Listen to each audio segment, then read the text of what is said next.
Hey guys, ഇപ്പോൾ സ്കൂളൊക്കെ വിട്ട് വന്ന നല്ല ടയർഡായിരുന്നു എല്ലാ ദിവസത്തെ പോലെ. അപ്പോൾ അതൊക്കെ കഴിഞ്ഞിട്ട് ഞാൻ വന്നിട്ട് എൻ്റെ എക്കണോമിക്സിൻ്റെ ക്ലാസ് വർക്ക് കംപ്ലീറ്റ് ചെയ്തിട്ടുണ്ടായിരുന്നു. ഇന്നലെ ഞാൻ എൻ്റെ എക്കണോമിക്സിൻ്റെ ഹോംവർക്ക് കംപ്ലീറ്റ് ചെയ്തു. അപ്പോൾ ഇന്ന് ക്ലാസ് വർക്ക് ഇരുന്ന് അങ്ങോട്ട് കംപ്ലീറ്റ് ചെയ്യാൻ വിചാരിച്ചു. ഞാൻ ക്ലാസ്സിൽ നിന്ന് എൻ്റെ ഫ്രണ്ട് ലക്ഷ്മിയുടെ ബുക്കൊക്കെ വാങ്ങിച്ചുകൊണ്ട് വന്നിട്ടുണ്ടായിരുന്നു.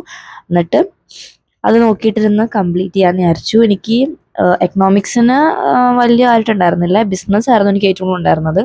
ബിസിനസ് ഞാൻ എങ്ങനെയോ ഇന്നലെ കംപ്ലീറ്റ് ചെയ്ത് തീർത്തു. എത്ര നേരം എഴുതി തീർത്തത് എനിക്കറിയത്തുള്ളൂ. കുറേ നേരം എടുത്തിട്ടുണ്ടായിരുന്നു എഴുതി തീർക്കാനായിട്ട്. ഞാനിന്ന് എഴുന്നേറ്റ് വന്നപ്പോഴേക്കും നല്ലപോലെ ലേറ്റ് ആയിട്ടുണ്ടായിരുന്നു. എൻ്റെ ബസ് മിസ്സാവുമെന്ന് വിചാരിച്ചിട്ടാണ് ഞാൻ പെട്ടെന്ന് റെഡിയായി എല്ലാം സെറ്റാക്കിയിട്ട് ബസ് സ്റ്റോപ്പിൽ പോയപ്പോഴേക്കും ബസ് വരാൻ വൈകി, പതിവില്ലാണ്ട് വൈകി. അല്ലെങ്കിൽ ഞാൻ ബസ്സിൻ്റെ പുറകെ ഓടാറ് വരെ ഉള്ളതാണ്. ബസ് കിട്ടാണ്ട് പോയി കഴിഞ്ഞാൽ പിന്നെ രണ്ടാമത്തെ ബസ് ഭയങ്കര ലേറ്റ് ആയിട്ടാണ് വരുന്നത്. അപ്പോൾ എനിക്ക് സ്കൂളിൽ ലേറ്റ് ആയിട്ട് പോകുന്ന പരിപാടിയെ ഇഷ്ടമല്ല. നമ്മൾ ലേറ്റ് ആയിട്ട് പോയി കഴിയുകയാണെങ്കിൽ ഭയങ്കര ശോകമാണ്. അപ്പോൾ എത്രയും പെട്ടെന്ന് എത്താനാണ് ഞാൻ എപ്പോഴും നോക്കാറ്. കഴിഞ്ഞ വർഷം വരെ എപ്പോഴും ലേറ്റ് കമ്മറായിട്ട് വന്നുകൊണ്ടിരുന്നത് ഞാനാണ്. അപ്പോൾ ഇപ്പം ഈ വർഷം തുടങ്ങിയിട്ട് അങ്ങനെയൊന്നും ഇല്ല, നല്ല എപ്പോഴും നേരത്തെ തന്നെ വരാറുണ്ട്. കുറച്ച് നാൾക്ക് ശേഷമാണ് ഞാനിപ്പോൾ കൺസിസ്റ്റൻ്റ് ആയിട്ട് വീണ്ടും വീഡിയോ ഇട്ട് തുടങ്ങുന്നത്. ഞാൻ എപ്പോഴും എടുക്കുന്ന പരിപാടിയാണ് ഈ ബ്രേക്ക്. പക്ഷേ ബ്രേക്ക് എടുക്കാണ്ട് വീഡിയോ പ്രോപ്പറായിട്ട് അപ്ലോഡ് ചെയ്യണം എന്നൊക്കെയാണ് എനിക്ക് ആഗ്രഹം. പക്ഷേ എന്നെക്കൊണ്ട് നടക്കാറില്ല. വീണ്ടും ഞാൻ പഴയ ട്രാക്കിലേക്കൊന്ന് കയറി വരുന്നതേ ഉള്ളൂ.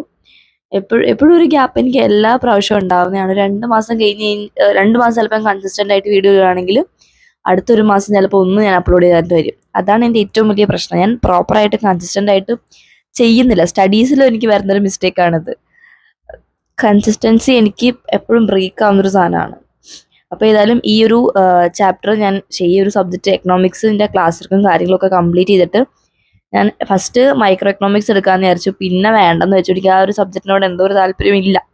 അത് നേരത്തെ ഷെയർ ചെയ്തിട്ടുള്ളതാണ്. പിന്നെ ഞാൻ ബിസിനസ് എടുത്തിട്ടുണ്ടായിരുന്നു. ബിസിനസ് നിങ്ങൾക്ക് അറിയാത്തതോടെ ഞാൻ പറയാം, ബിസിനസ് കംപ്ലീറ്റ്ലി തിയറി ബേസ്ഡ് ആയിട്ടുള്ള ഒരു സബ്ജക്റ്റാണ്. നമ്മുടെ സോഷ്യൽ സയൻസ് ഒക്കെ പോലെയൊക്കെ തന്നെയാണ്.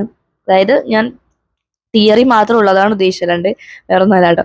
അപ്പം കംപ്ലീറ്റ്ലി തിയറി മാത്രമാണ്. അപ്പോൾ ചില സമയത്ത് നമുക്കിങ്ങനെ ഉറക്കം വരും, പഠിച്ച് മടുക്കും. കാരണം ഒത്തിരി തിയറി ഉണ്ട് പഠിക്കാനായിട്ട്, ഒത്തിരി കാര്യങ്ങൾ നമുക്ക് പഠിക്കാനുണ്ട്. അപ്പോൾ ഇത് ചിലർക്ക് ഭയങ്കര ഈസി ആയിരിക്കും, ചിലർക്ക് ഭയങ്കര ഡിഫിക്കൽട്ടായിട്ട് വരാൻ ചാൻസ് ഉണ്ട്. ഞാൻ രണ്ടാമത്തെ കാറ്റഗറിയാണ്. എനിക്കിത് കുറച്ച് ഡിഫിക്കൽട്ടാണ്. കാരണം തിയറി സബ്ജക്ട്സ് ഒന്നും എനിക്ക് വലിയ താല്പര്യമില്ലാത്തതാണ്. ഈ കാണാപ്പാടം പഠിച്ചുകൊണ്ട് പോകൽ കാര്യങ്ങളൊന്നും എനിക്ക് പറ്റാത്തൊരു കാര്യമാണ്. ഞാൻ മനസ്സിലാക്കി പഠിക്കാനാണ് മാക്സിമം നോക്കുന്നത്. അപ്പം ഈ ബിസിനസ്സും കാര്യങ്ങളൊക്കെ കുറച്ച് ഇൻട്രസ്റ്റിംഗ് ആയതുകൊണ്ട് തന്നെ ആ ഒരു സൈഡൊക്കെ എനിക്ക് പിന്നെയും കുഴപ്പമില്ല. പിന്നെ ഇങ്ങനെ ഓക്കെ ആയി വരുന്നുണ്ട്. ഇതൊക്കെ ഇത്രേ ഉള്ളൂ എന്നുള്ള സംഭവം ഇങ്ങനെ വരുന്നതേ ഉള്ളൂ. ആ ഒരു സംഭവത്തിലേക്ക് ഒന്ന് എത്തി വരുന്നതേ ഉള്ളൂ. അപ്പോൾ അപ്പോഴേക്ക് നമ്മുടെ ഹാഫ് ഇയർലി ഇങ്ങനെ എത്താറായി. ഇനി കുറച്ച് ദിവസം കൂടിയുള്ള ഹാഫ് ഇയർലി തുടങ്ങാനായിട്ട്. അല്ല, ഇനി അടുത്ത മാസം തന്നെ ഹാഫ് ഇയർലി തുടങ്ങും. ഞങ്ങളുടെ വെക്കേഷൻ തുടങ്ങാനായിട്ട് കാത്തിരിക്കുകയാണ്. എനിക്ക് ഇംഗ്ലീഷിന് എക്സാമിന് ഗ്യാപ്പേ ഇല്ല. അക്കൗണ്ടൻസിയാണ് എനിക്ക് ഫസ്റ്റ് എക്സാം. അത് കഴിഞ്ഞിട്ട് പിറ്റേന്ന് തന്നെയാണ് എനിക്ക് ഇംഗ്ലീഷിന് എക്സാം. അതായത് ഇംഗ്ലീഷിന് എന്താ അറിയാൻ പാടില്ല, ഇംഗ്ലീഷിന് ഗ്യാപ്പില്ല. 10ലൊക്കെ വെച്ചിട്ടാണ് ഈ ഇംഗ്ലീഷിന് ഗ്യാപ്പില്ലാണ്ടൊക്കെ എക്സാം വെച്ചിരുന്നെങ്കിൽ എനിക്ക് പിന്നെയും കുഴപ്പമില്ല. പക്ഷേ +1 ഇംഗ്ലീഷ് എനിക്ക് എന്താ അറിയാൻ പാടില്ല, ഒരു താല്പര്യവും എനിക്ക് വരുന്നില്ല. എന്തുകൊണ്ടും എനിക്ക് പ്രോപ്പറായിട്ട് അതിലേക്ക് വരാൻ പറ്റുന്നില്ല. അപ്പോൾ എനിക്ക് ഇംഗ്ലീഷിന് ഒരു ദിവസമെങ്കിലും ഉണ്ടായിരുന്നെങ്കിൽ കൊള്ളായിരുന്നു തോന്നിയിട്ടുണ്ടായിരുന്നു. പിന്നെ IPക്ക് ഒരു ദിവസത്തെ ഗ്യാപ്പ് ഉണ്ട്, എക്കണോമിക്സിന് ഒരു ദിവസത്തെ ഗ്യാപ്പ് ഉണ്ട്, ബിസിനസ്സിന് 4 ദിവസത്തെ ഗ്യാപ്പ് ഉണ്ട്. അപ്പോൾ ബിസിനസ്സിന് അത്യാവശ്യം നല്ല ടൈമുണ്ട്.